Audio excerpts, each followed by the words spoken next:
Kwa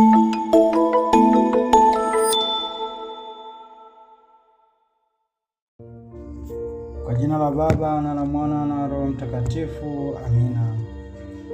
Ndugu zangu, karibuni tusikilize historia ya maisha ya watakatifu. Leo Disemba 22, Mama Kanisa anafanya kumbukumbu ya Mtakatifu Francisca Cabrini. Mnamo mwaka 1917, mtawa na mwanzilishi wa shirika. Francisca alizaliwa Italia mnamo mwaka 1850 kama kitinda mimba wa mama yake ambaye alizaa watoto 13. Saa chache baada ya kuzaliwa kwake, kundi la njiwa weupe lilitua uani mwao ambapo baba alikuwa ameanika nafaka. Japo alijitahidi kuwafukuza, lakini walirudi tena mara kwa mara. Hiyo ilieleweka kuwa ni ishara nzuri. Kwa kuwa baba yake alimtaka kuwa mwalimu, alimpeleka kusoma katika shule ya bweni iliyoendeshwa na masista. Baada ya kumaliza masomo yake, alifiwa upesi sana na wazazi wake wote wawili. Francisca alikuwa na hamu ya kuwa mtawa na misionari pia, na kwa hiyo aliomba kujiunga na shirika la masista waliokuwa wamemfundisha shuleni, lakini hao hawakumkubali kwa ajili ya afya yake kuwa dhaifu. Alipojaribu kuingia katika utawa mwingine, alikataliwa mara ya pili. Basi akaanza kushirikiana na paroko wake kufundisha dini, kuwatembelea wagonjwa, kuwasaidia watu maskini, na kwa muda mfupi alifundisha shuleni. Akaombwa kusaidia katika nyumba ya mayatima. Japo hakuvutwa na kazi hiyo, akakubali kuifanya muda wa majuma mawili, lakini akabaki hapa miaka 6 akisaidiana na walezi wengine. Francisca alitazamiwa kubadili nyumba hii pamoja na walezi wake iwe chanzo cha shirika la kitawa, lakini mlezi mkuu alimchukia Francisca na kupinga kila mpango wake. Hata hivyo, Francisca aliendelea kushirikiana vizuri na walezi wengine 7 ambao wao nao walitaka kumtumikia Mungu katika nchi za misioni.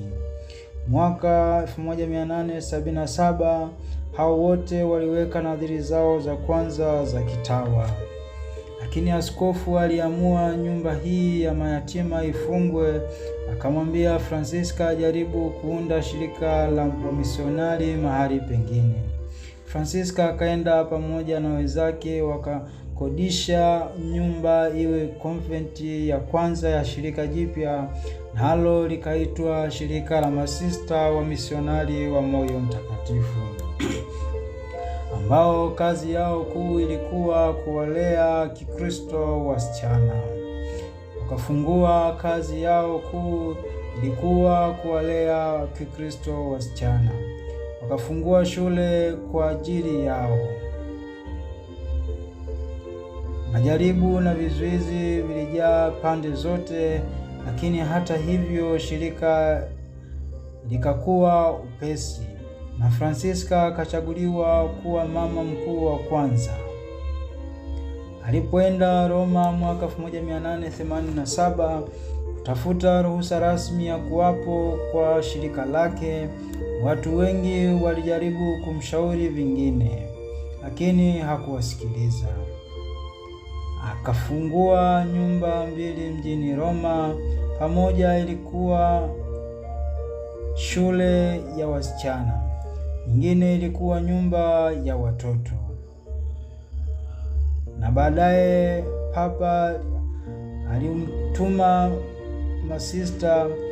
Francisca akashauriwa na Papa mwenyewe kuwatuma masista waende Marekani kufanya kazi ya kitume kati ya wahamiaji wa Kiitalia.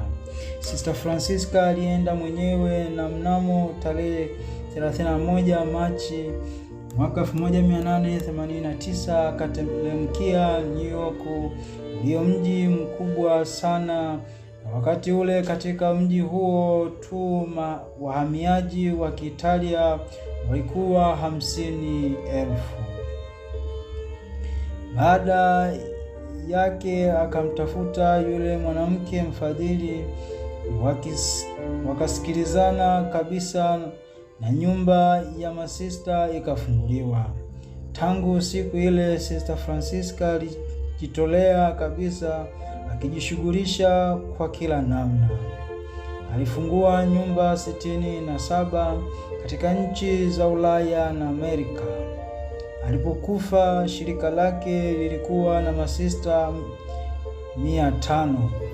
Watoto 5,000 hivi walikuwa wanafundishwa katika shule na nyumba za mayatima, na wagonjwa waliotunzwa katika hospitali zake walikuwa 100,000. Alizikabili shida za kila namna, vishawishi na maumivu. Daima alikuwa njiani, na hata hivyo ilionekana hakuchoka kamwe. Upendo wake kwa Bwana ulibubujika matendo, nayo aliyafanya katika muungano thabiti wa kiroho naye. Hivyo Sister Francisca alikuwa daima kielelezo cha watawa wote wenye elekeo la utendaji mwingi. Alikufa kwa ghafla tarehe 22 Disemba mnamo mwaka 1917 mwenye umri wa miaka 67. Alitangazwa na mtakatifu mwaka 1946 akiwa raia wa kwanza wa nchi ya Marekani kupewa heshima hiyo kuu.